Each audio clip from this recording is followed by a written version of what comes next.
We're back, people, and today we're breaking down film on the Miami Dolphins offense versus the Eagles.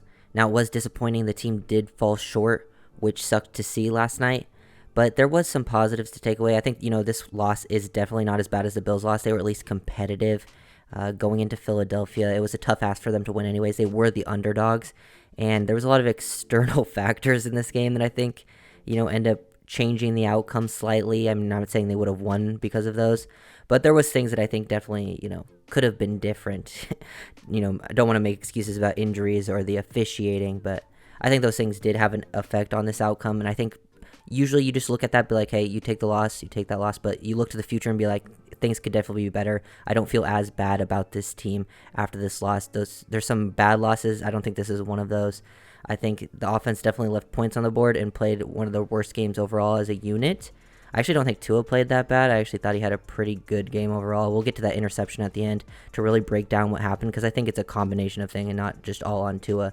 But when they allowed Tua to throw down the field, he actually looked really good. This is kind of like the only area they looked good is when they were constantly just pushing it down the field. Running game wasn't working at all.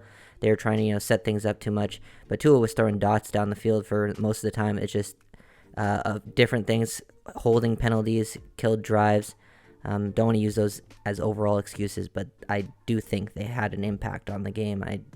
That's just, I think context matters in a lot of situations.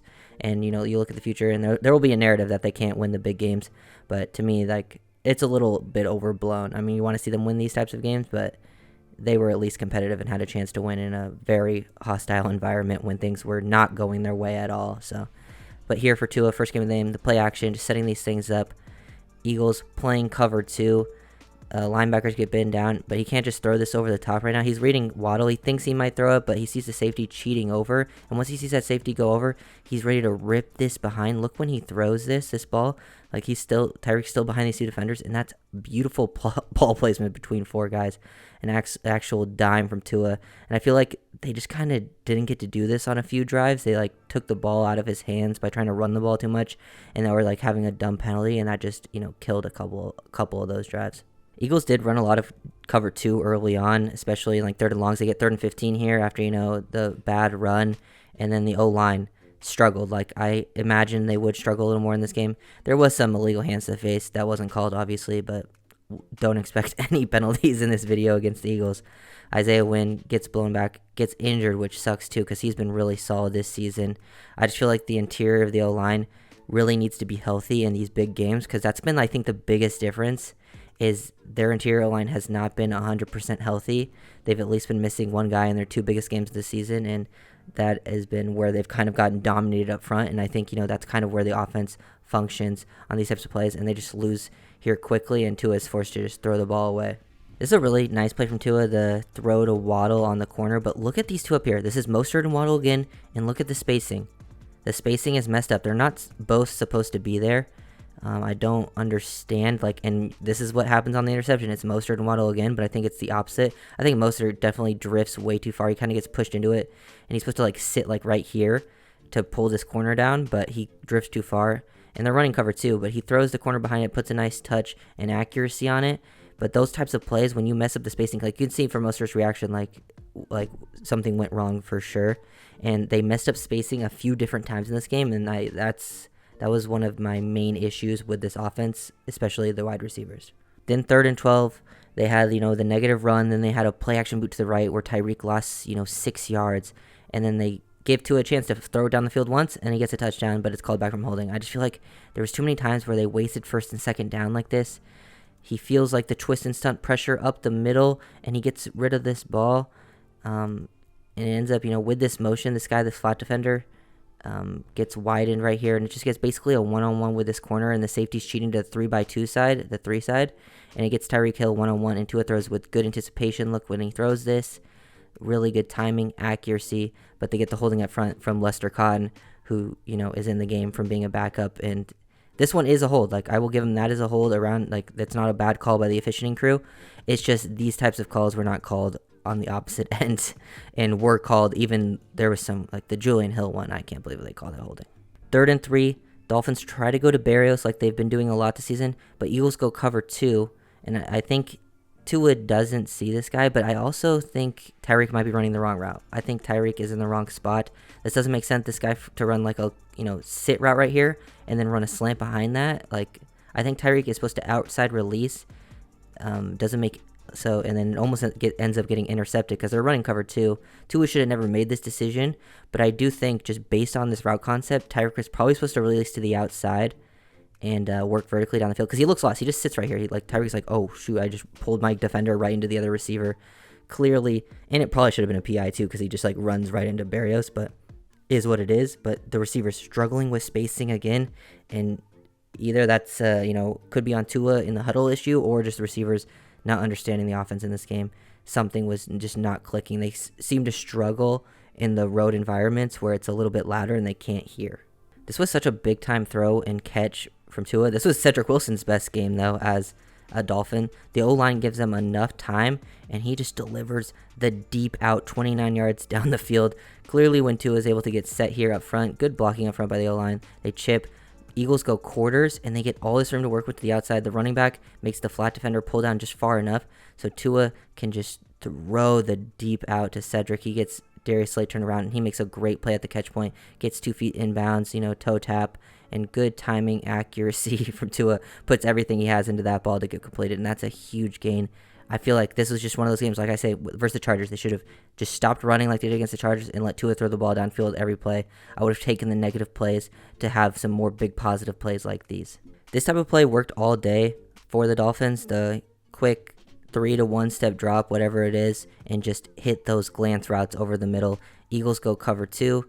They get this guy widened out to the flat. This guy goes and sits here, and it puts these defenders in a tough spot. This hook defender gets too wide. The flat defender has to go to Smythe, and he just hits Tyreek with perfect timing over the middle, and they gained most of their receiving yards came on those similar concepts. Dolphins sort of get out-schemed here up front. They slide to the right, but they bring 3 defenders to the left, so Tua's kind of hot here, and he's got to get rid of the ball, but I think he recognizes it too late, and there's no really option. Like, he sees that he's hot right here, but there's nowhere really for him to throw the ball. Wilson's not turned around. No one really recognizes it. Not really Lamb's fault here. Lamb actually makes the correct decision. He sees that this guy's coming 52 late, and he's supposed to block the most inside guy. So it's not really his fault. Liam's sliding to the right, and he tries to come over late to help, but it just doesn't end up working out. They get the sack, but they do respond with the next play. Then they get the big play to Tyreek. Tyreek gets press one-on-one at the top. Looks like they're rotating into cover 3, and this guy's trying to, he's like a buzz defender. It's very tough to see this, but I mean, absolute great route from Tyreek, dime from Tua. Looks like you're bringing like a fire zone type of blitz, and they rotate. This is middle of the field. This is deep third. He's playing matched up one-on-one versus Tyreek, and then I think he's guessing he has help to the inside, and maybe they're thinking he's going to sit at the sticks or maybe run an in-breaker, so that's why this guy sits here. But Tyreek just runs an absolutely beautiful release, perfectly timed, and then Tua hits him deep, and I love the ball placement. Put it over that outside shoulder, and it's just tracked in beautifully. Great throw, great catch.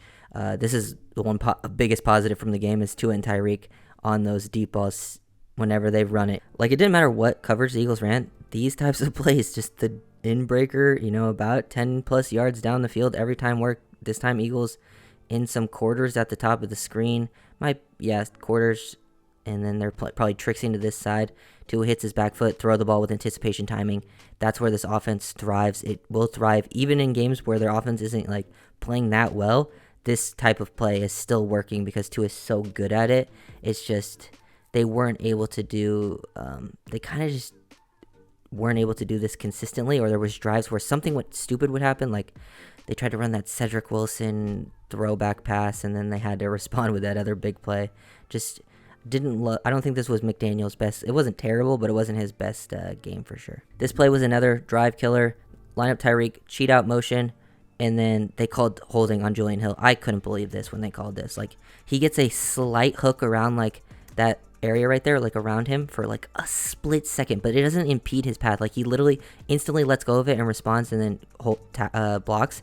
Literally, the Eagles offensive linemen were doing this nearly every play, which I don't think is holding either. The hook around the shoulder, as long as you're not actually clotheslining them. They did it to David Long, and that one was clearly holding. But that Julian Hill one, I couldn't believe they called it, and this just completely ruined a drive because that was a screen first down going in to score, and it just killed the momentum.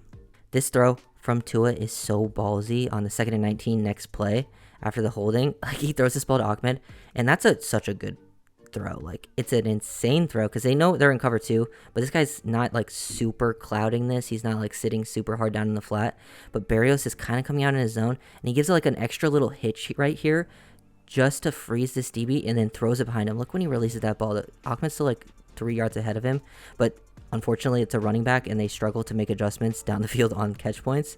Like, if Ahmed is like reading this in, like the ball hits off his hand, like if he made an adjustment in there, he might have got destroyed, but that is a throw that most QBs are not even going to attempt, and I don't mind it on a 2nd and 19 trying to, pick up a big play after a stupid holding call. Another killer, Tyreek on an inbreaker on a 3rd and 3. They get the exact look they want. They run this exact concept multiple times. They have a guy working under the flat. This guy, instead of sitting, goes on the wheel. They hit Tyreek in stride against cover 2 again. Cover 2 was getting picked apart. Look at all this room to the middle of the field. Tyreek just drops it. Like, uncharacteristic. These things are unfortunate, and it happens, I guess, but these are things you don't like to see for sure, and it's tough to like you won't see that out of Hill often, so it's not something I'm expecting in the future, but definitely just these types of mistakes are the reason they lost. 4th and 3, the next play, just a beautiful call by the referees here, not calling face mask. I do think him and Cedric weren't on the same page, because I do think based on leverage, he's expecting Cedric to sit right here, like just run a curl. Like, I think he has the option, and Tua kind of does like a little bit of a hesitation, or like thinks he's going to break out or sit down on this, but he does not. So Tua's like, oh, he's going deep, throw the back shoulder, and then they get the face mask, but not actually a face mask. One of the worst officiated games I've ever seen, but it is what it is. You move on. I do feel decent about the team. They played against a tough opponent, and I think they played competitively, so it is what it is. Another big missed play opportunity on 2nd and 12 to Tyreek. I do feel like Tua was dealing in this game. Like, the only negative play I could go to is that interception at the end, and I don't think it's not as bad as it looked live because of the spacing on the play, and I think something was wrong. But this is a dime. Tyreek takes an outside release, throwing us to middle of the field versus cover 3. This guy's robbing down. They're trying to bracket him, basically, and he throws an absolute perfect ball right behind this guy over the middle of the field, just dropped. They are able to respond, but just too many missed opportunities. The O-line didn't have the greatest game of the season, but for having, Lester Cotton and Eichenberg in there, I think it could have been a lot worse. The play after that drop, they did convert to Waddle over the middle. Just another, basically the same play I've shown, but this time to Waddle instead of Tyreek. Don't need to break it down again. They go to a seam rail slide RPO, and this has got to be the first time where they didn't throw it right away. Great job by the offensive line. Give them credit for not going down the field. They're run blocking here, and none of them go like a yard down the field, which is great because Tua's on the move, and he throws, he has the option, once he's rolling this far, the seam comes open late, but he's kind of already moved past that in his read. He throws a back shoulder to Cedric Wilson. Got to give Cedric Wilson his credit. He's got a lot of, criticism for his play on this team, but he stepped up in this one, so got to give the credit where it's due. Last play, they were in breakdown. I literally have to go to the dentist in a few minutes. I'm recording this early in the morning. It might be out a little bit late because I have to edit it later, but yeah, just the interception. A little bit of pressure. Tua kind of has to throw it late off his back foot because he's not able to step into it. But the biggest problem, literally the same exact formation as that other one, guys, where they ran the corner with Waddle and Mostert sat down here. The exact same lineup, but this time instead of Mostert sitting, he runs the wheel. And I just don't think that this can be, that just doesn't make any sense. If this is the play call, this is on McDaniel for the spacing. If not, it's either on Waddle, most likely Waddle because he is running a slant and go, but I think it's not because Tua is expecting Mostert clearly to run the wheel because that's where he's going to throw it right now. He's throwing it before Waddle even breaks, so look where he's throwing it now, right? Waddle has just started to break back vertically. This is a good decision, in my opinion, if Waddle is breaking to the inside, but he's not. He's some reason breaking vertically, which gets Darius Slay to stop, which he would have kept going over the middle, and now gets pulled into the play to get the interception, which there was also probably PI in the play. But if Slay's not here and Waddle's over the middle, Mostert has a chance to catch it. That ball is about to land right on his lap. The other defender's not even looking. So it's kind of tough. Maybe, Tua could get some blame for, not giving the right call or something. But to me, if that's the route concept, which I just have a hard time believing it is, because the spacing was off all game. I think that was just another issue where one of the receivers, probably Waddle this time instead of Mostert, because last time I think it was Mostert, just ran the wrong route, and they're pulling defenders into a place they're not supposed to be. So it's hard for me to blame Tua a lot in this play if he's not expecting that defender to be there, because he shouldn't be there. Like, they get cover 3, but he should be playing tight 1/3. If Waddle breaks the middle right here, Slay 100% squeezes on it, at least a little bit, and then Mostert gets one-on-one. Does it get completed? Who knows? But it would have been, at least got a 4th down attempt, or maybe a penalty. They could have seen it a little bit better. But just a weird one for sure on that specific play. Tough loss, but I think they'll be fine. Not worried about it in the long run. Other losses would be, if it was a blowout or not competitive, then I'd be concerned. But I think they played competitively, especially for a lot of the external factors that I think played a part in this game. So if you guys know the video, make sure that comes subscribe.